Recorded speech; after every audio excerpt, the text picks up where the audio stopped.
At the big family compound in Accra, the air felt heavy with expectation. 29-year-old Ajoa Mensah sat quietly beside her sibling, Kwame, Kojo, and Akua, waiting for her father to speak. Nana Mensah, the proud and strict owner of Mensah and Sons Timber Exports, stood at the head of the table, his deep voice filling the room. "Today," he said, his eyes scanning his children, "I will divide the business among those who have proven themselves." Kwame straightened his tie, already smiling. "Kwame," Nana continued, "you'll take over the export division." Kojo grinned as his father added, "Kojo, the logistics branch is yours." Then he turned to the youngest, "And Akua, you'll manage the real estate arm." The room buzzed with excitement, until silence settled again. Ajoa waited, her heart racing. She had helped in small ways over the years, organizing charity events and designing craft stalls that promoted Ghanaian artisans. She believed her father would finally see her potential. "And me, Papa?" she asked softly. Nana scoffed. You waste your time with those little crafts and market fairs.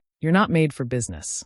Her siblings chuckled. The laughter cut deep, but she forced a small smile to hide the sting. "One day," she said quietly, her voice trembling but firm, "I'll build something you'll wish you hadn't mocked." She stood, head high, and walked out of the room. As she passed, her mother reached for her hand and whispered gently, "My daughter, let pain be your teacher." Outside, the warm Accra breeze brushed her face. Humiliated but burning with determination, Ajoa promised herself that this moment, this humiliation, would be the spark that changed everything. After leaving her father's house with nothing, Ajoa moved into a tiny one-room apartment in OSU. The walls were cracked, and the roof leaked whenever it rained. There was barely enough space for a small mattress, a table, and the wooden tools she carried from home. Still, it was hers, her first place of freedom. Every morning, she woke before sunrise, packed her handmade wooden lamps, trays, and jewelry boxes into a basket, and set up a small table by the roadside market. The smell of roasted plantain and exhaust fumes filled the air as she greeted strangers, hoping someone would stop to look.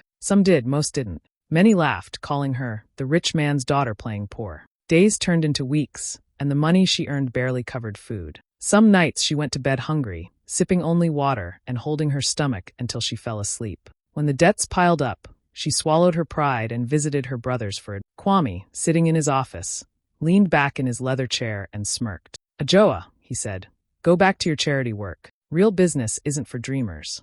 His words stung more than the hunger. She forced a smile, thanked him, and walked out before he could see the tears in her eyes. That night, the city outside buzzed with laughter and car horns, but inside her little room, everything was quiet. Ajoa sat on the floor, staring at her late mother's gold necklace, the only thing of value she had left. Her fingers traced the pendant as if it could give her strength. She whispered, almost to herself, "If they built their empire from timber, I'll build mine from passion." She grabbed a pencil and an old notepad, the corners bent and stained. She began to sketch. Line by line, she drew her dream, a heart carved into wood, surrounded by bold letters, Ajoa designs crafted by heart. In that small, dimly lit room, something changed inside her. The hunger didn't disappear, the struggles didn't fade, but a spark lit up her spirit. She imagined shops across Africa filled with her creations, women working beside her, and her father one day walking into a store with her name on the wall. She stayed up all night sanding old scraps of wood into new shapes, painting them with borrowed brushes and leftover paint from a friend's stall. Each piece carried her story, her pain, her hope, her defiance. By dawn, her tiny apartment smelled of fresh wood and varnish. She stood by the window, watching the first light rise over Accra. Despite everything, she smiled. No one believed in her. Not her father, not her brothers. But in that moment, Ajoa believed in herself. And that was enough to begin. It was a bright Saturday morning at Makola Market, the kind of day when the air buzzed with energy and the streets smelled of fried yam and fresh fabric. Ajoa had set up her little wooden stall early, arranging her hand-carved lamps, trays, and mirrors neatly on the table. The sun was hot, her dress was damp with sweat, but she kept smiling at every passerby. Around midday, a tourist couple from South Africa stopped by. The woman picked up a lamp shaped like an African drum and gasped. "This is beautiful," she said. "Did you make this yourself?" Ajoa nodded, her face lighting up. She told them the story behind it, how each design represented the rhythm of Ghanaian life, carved by hand from reclaimed wood. The couple listened, completely drawn in by her passion. They ended up buying 5 pieces and asked for her contact information. 2 weeks later, while sitting in her tiny OSU apartment, she opened her email and froze. The subject line read, "Feature request, Cape Town Gallery." Her hands shook as she clicked it open. "Dear Ajoa, we'd love to feature your work in our Cape Town Gallery. Your craftsmanship and story truly capture the spirit of African creativity. For a moment, she just stared at the screen. Then she screamed, loud enough for her neighbors to bang on the wall. Tears of joy rolled down her cheeks as she laughed and spun around her little room. This was it, her first real break. She didn't waste a second. Every sadie she earned went straight back into her business. She bought better tools, more wood, and brighter paint. She even hired 2 young artisans from her neighborhood, Samuel and Efua, both struggling to make ends meet. "We're going to grow together," she told them. They worked long hours, sometimes through the night, sanding, painting, and polishing until their fingers ached. Within a month, her products were being shipped to Cape Town. Photos of her work appeared on social media, tagged with phrases like #MadeInGhana and #AjoaDesign. Orders started coming in from customers she had never met. Meanwhile, at the Mensah family home, news of her success began to spread. Kojo, sitting in his office, scrolled through an online article showing Ajoa smiling beside her crafts. He frowned and muttered, "Let her enjoy it. These things don't last." Kwame just laughed in agreement, brushing it off as luck. But Ajoa wasn't just lucky, she was relentless. She spent every day learning, improving, and dreaming bigger. Each piece she created carried her story, her struggle, and her mother's words. Let pain be your teacher. Late one night, she stood in front of her tiny stall, now filled with more color and life than ever. The city lights glowed around her, and she whispered to herself, "This is only the beginning." And she was right. She was just getting started. The Accra Trade Fair Center was buzzing with energy, bright booths, flashing cameras, and the sound of business deals being made everywhere. Ajoa stood proudly behind her display, her booth shining with handcrafted lamps, mirrors, and furniture made from reclaimed wood. The sign above read Ajoa Designs, crafted by heart. Visitors were drawn in by her warm smile and the story behind her work. She explained how every piece carried a message of sustainability and African pride. Journalists stopped by to interview her, photographers snapped pictures, and investors asked for meetings. Her booth became one of the most crowded at the fair. For the first time, she felt seen, not as the forgotten daughter, but as a real businesswoman making her mark. 2 days later, she woke up to messages flooding her phone. A friend had sent her a photo from the Mensah and Sons social media page. Her stomach dropped. There it was, a new product line that looked exactly like hers. The same carved lamps, the same woven patterns, even the same color palette. The caption read, "Inspired by our rich family heritage, a tribute to Ghanaian craftsmanship." Her hands trembled as she scrolled. They had stolen her work and disguised it as family inspiration. Her father's company, her own blood, had copied everything she'd built. The betrayal cut deeper than any insult. She stormed into the Mensah and Sons office later that day. The polished floors and heavy scent of cologne felt suffocating. She found Kwame sitting behind his big wooden desk, smirking the moment she walked in. "You took my designs," she snapped, slamming the printed photos on his desk. Kwame didn't even flinch. He leaned back in his chair, his voice dripping with arrogance. "Everything you know, Ajoa, you learned under this roof. That makes it ours." Her heart pounded. "You never taught me a thing," she said through clenched teeth. "I built this with my own hands, from nothing." He gave a short laugh. "You should be grateful we're even acknowledging your little hobby. This is business, not charity." She stared at him, tears of anger filling her eyes. For a moment, she thought about shouting, but she caught herself. Instead, she took a deep breath, gathered her papers, and said quietly, "You just made the biggest mistake of your life." Then she turned and walked out, her hands shaking but her head held high. Outside, the evening breeze hit her face as she stepped into the parking lot. The betrayal burned inside her, but beneath the anger, a new kind of strength began to rise. They thought they could silence her by stealing her work. But Ajoa knew something they didn't. People could copy her designs, but they could never copy her vision. That night, as she sat in her workshop surrounded by her artisans, she looked at them and said, "We're not backing down. We'll build something they can't touch." And that was the moment her fire turned into a movement. After the betrayal, Ajoa refused to slow down. She poured her frustration into her work, creating new designs that were bolder, smarter, and more original. At the next trade fair, she met someone who would change everything, Zuri Okoth, a Kenyan entrepreneur known for her eco-wood startup in Nairobi. Zuri was sharp, confident, and passionate about sustainable design. The two women clicked instantly, bonding over their shared belief that African businesses could be both creative and environmentally conscious. Over coffee one afternoon, Zuri said, "Why don't we work together? You bring your art, I'll bring the tech and resources. Let's create something that tells a new story about Africa." Ajoa smiled. "Let's do it." That partnership became the turning point. Together, they launched a new collection of home decor made entirely from reclaimed timber. Every lamp, chair, and mirror had a tag that read "Sustainably Crafted in Africa." The designs were elegant but meaningful, combining Ghanaian carving traditions with Kenyan minimalism. People loved them. Orders started coming in from across the continent. Within months, Ajoa Designs was no longer just a small Ghanaian brand. It became a Pan-African. She was invited to exhibitions in Nairobi, Lagos, and Johannesburg, where crowds lined up to see her work. Her story spread online, inspiring young women across Africa who saw in her a symbol of resilience and creativity. Then one morning, she received an email from CNN Africa. They wanted to feature her in a segment called The Ghanaian Woman Redefining African Craftsmanship. When the episode aired, it showed her in her workshop, laughing with her artisans, explaining how her designs were made with love and purpose. Her voiceover said, "We don't just make furniture, we tell stories of hope through wood." The impact was massive. Her social media exploded with followers. Orders doubled overnight. Magazines called. International buyers reached out. Ajoa, the daughter who was once told she wasn't fit for business, had become a name that represented innovation and authenticity. Meanwhile, back at Mensa and Sons, the atmosphere was very different. Clients who once trusted them began pulling out. Rumors spread that their designs were copied, their ethics questionable. The company's reputation started to crumble. In a tense meeting, Kwame slammed his desk and shouted, "How is she growing faster than us? She started with nothing." Kojo looked tired, rubbing his forehead. "Because she has something we don't," he said quietly. "Heart." The room fell silent. While they argued, Ajoa was busy training new artisans in her East Legon workshop, turning her dream into a movement. She taught them to carve, design, and believe in their craft. The air was filled with laughter, the scent of wood polish, and the sound of hammers tapping in rhythm. Standing in the middle of it all, Ajoa looked around and thought, this is what success feels like. Not revenge, but purpose. Her father's empire was falling. Hers was just beginning to rise. A year passed, and the tables had completely turned. Mensa and Sons, once one of Ghana's most respected timber company, was falling apart. Their offices were half empty, the phones rarely rang, and unpaid suppliers kept showing up at their gates demanding money. Rumors of mismanagement and lawsuits spread fast. Their warehouses, which used to be packed with wood shipments, now echoed with silence. Employees left one after another, looking for work elsewhere. Kwame and Kojo were constantly arguing, each blaming the other for the company's collapse.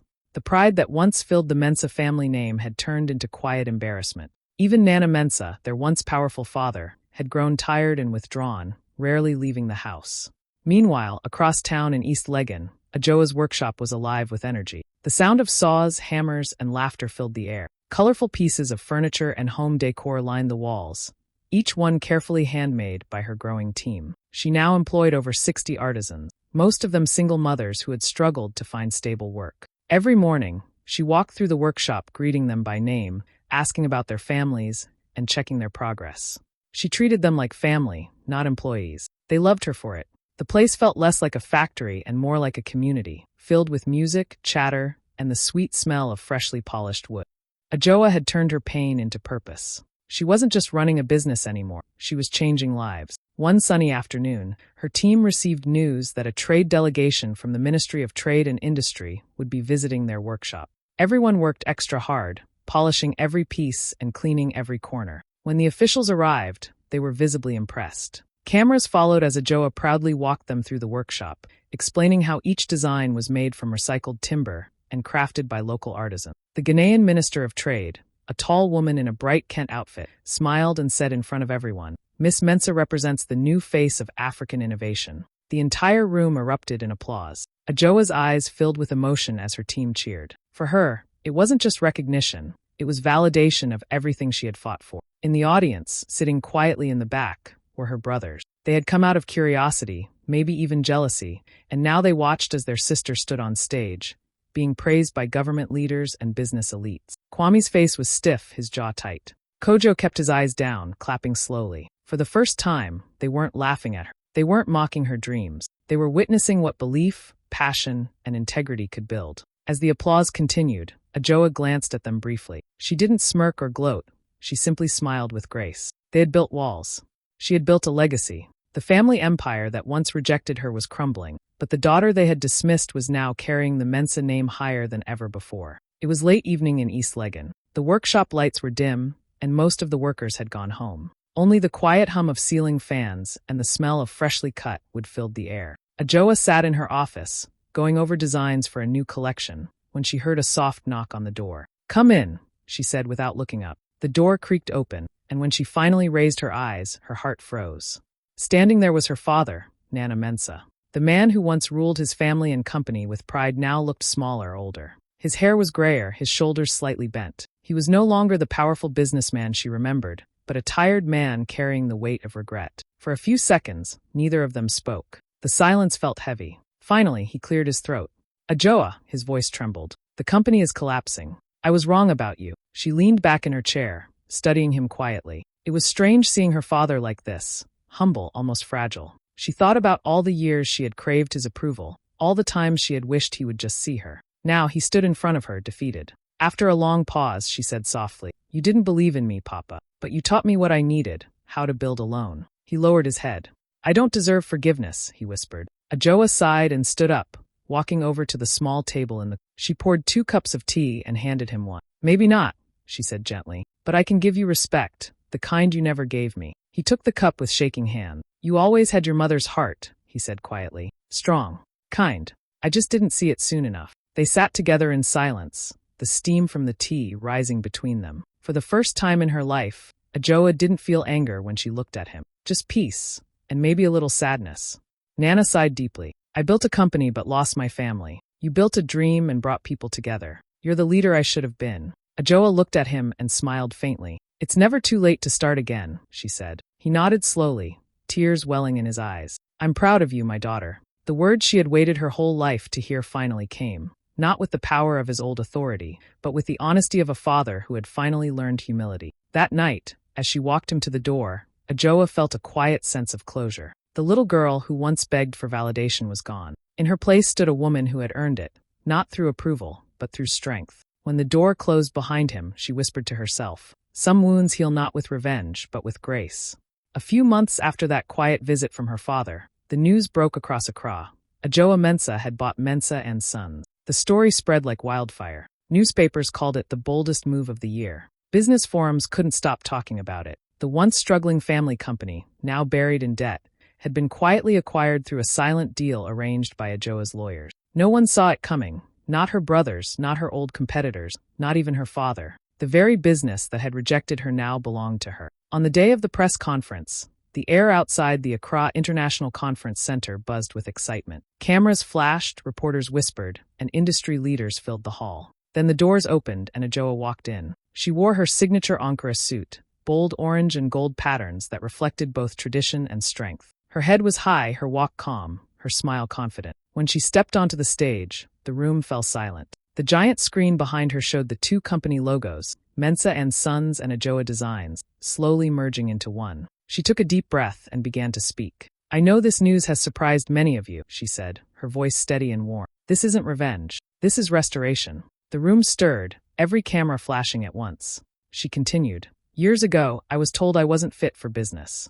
But today, I stand here not to erase the past, but to rebuild it. The Me&Said name still means something: hard work, craftsmanship, and family. My goal is to protect that legacy and give it new life." Behind her, the new name appeared on the screen in bold gold letters, Me&Said Legacy Industries. From the front row, her father watched with tears glistening in his eyes. He sat quietly, his hands clasped together, emotion written all over his face. It wasn't the same pride he once wore when announcing divisions of his empire. This was something deeper, a mix of regret and awe. His daughter had done what he never imagined possible. Kwame and Kojo sat beside him, stunned. For years, they had dismissed her, laughed at her small stall, mocked her dream. Now they were witnessing their sister lead the company that once defined their family. When Ajoa finished her speech, the audience rose to their feet in thunderous applause. Reporters shouted her name, cameras clicked nonstop. But she didn't bask in the noise, she just smiled, knowing this wasn't about fame. It was about closure. Later, as she walked off stage, her father stood and approached her slowly. "You've done what I couldn't," he said softly, his voice breaking. Ajoa smiled gently. "No, Papa. I just finished what you started." As they embraced, the crowd continued to cheer. The girl who was once dismissed had become the woman who carried the family name higher than ever before. The empire that once rejected her now bore her signature, strong, graceful, and unshakable.